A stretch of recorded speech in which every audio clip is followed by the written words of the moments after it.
Hello and welcome. It is Friday, November 20th, 2020, and this is Truly News. I am your host, Jason Van Sickle. It is a new day, which always brings a fresh start and a world full of opportunities. So, believe in yourself, remain optimistic, and focus on the positive. As you start this new day, let's begin by increasing your knowledge and expanding your insights with a review of the many fascinating things that are happening around the world as we take a look at today's news. As always, we start with a look at the top news from across the country, and here are the issues that are leading today's news. On Thursday, a recount in Georgia verified that Biden had legitimately won the state as the nation's popular vote neared 80 million and a 4% margin of victory for the former vice president.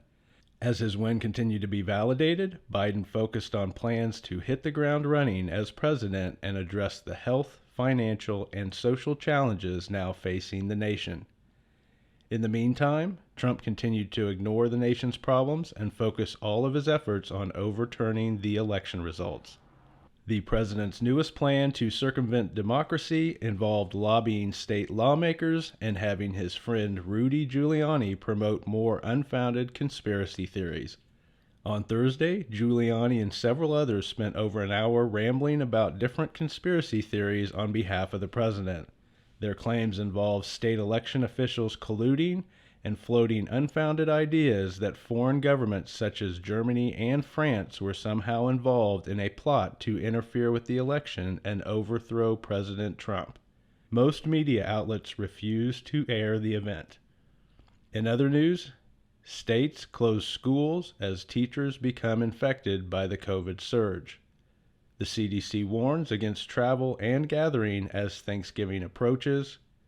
Grocery stores see another run on food and necessities as the spike in COVID continues, and countries around the world struggle as the global number of cases exceeds 57 million.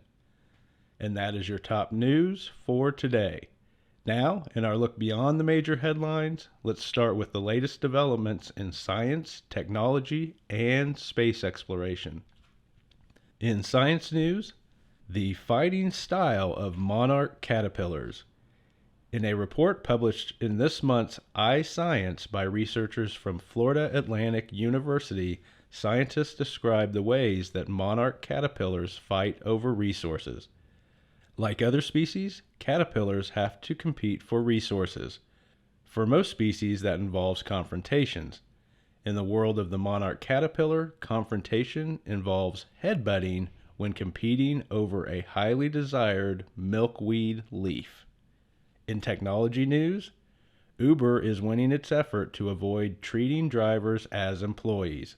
In the recent California election, Uber won a ballot measure allowing it to exempt drivers from employee status.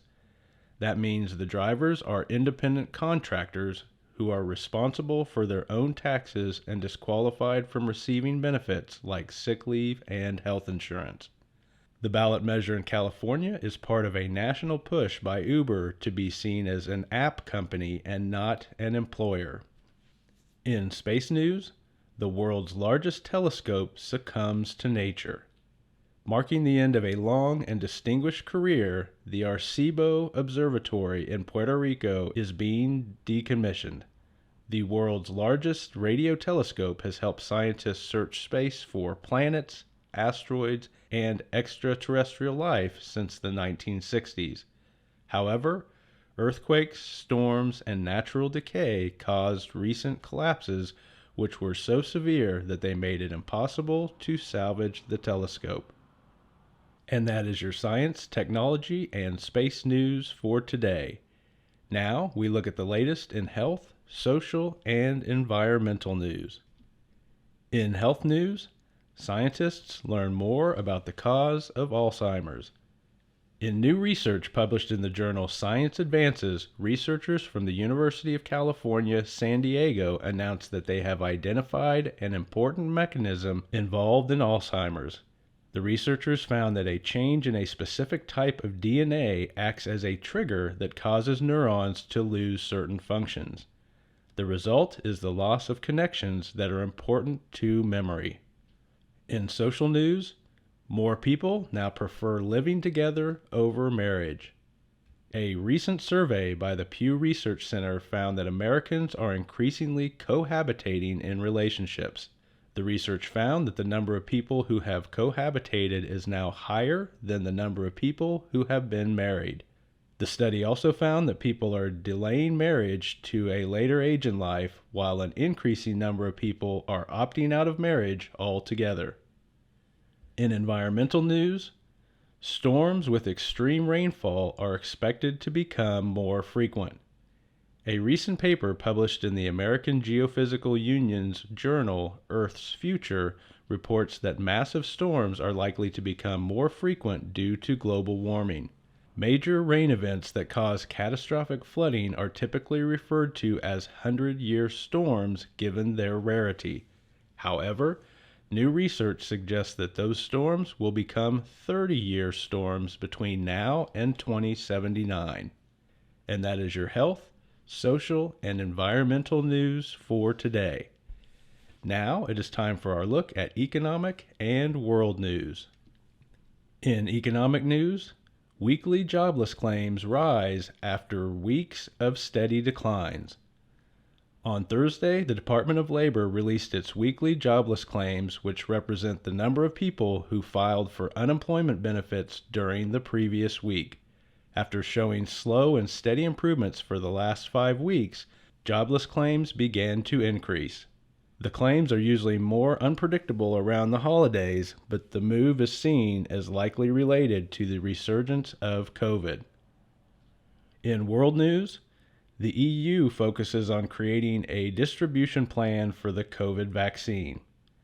The European Union is gearing up for the implementation of the COVID vaccination among its nearly 450 million citizens. Led by Germany's Chancellor Angela Merkel, the EU is focusing on how to go about the massive logistical effort to provide people with the vaccine. On Thursday, Merkel called on European leaders to develop plans with a focus on prioritizing vulnerable populations and medical staff. And that is your economic and world news for today. To wrap things up, we take a look at your entertainment options with newly released movies, shows, and books. In newly released movies, today's movie is The New Mutants. 5 teenage mutants undergo treatments at a secret institution that will cure them of their dangerous powers. The New Mutants is now available for rental on various services. In newly released shows, today's show is Beyond Oak Island. The stars of the hit show The Curse of Oak Island take on treasure quests across the globe. Beyond Oak Island is now available on the History Channel and the History app. Finally, in entertainment news, our newly published book is Humans by Brandon Stanton.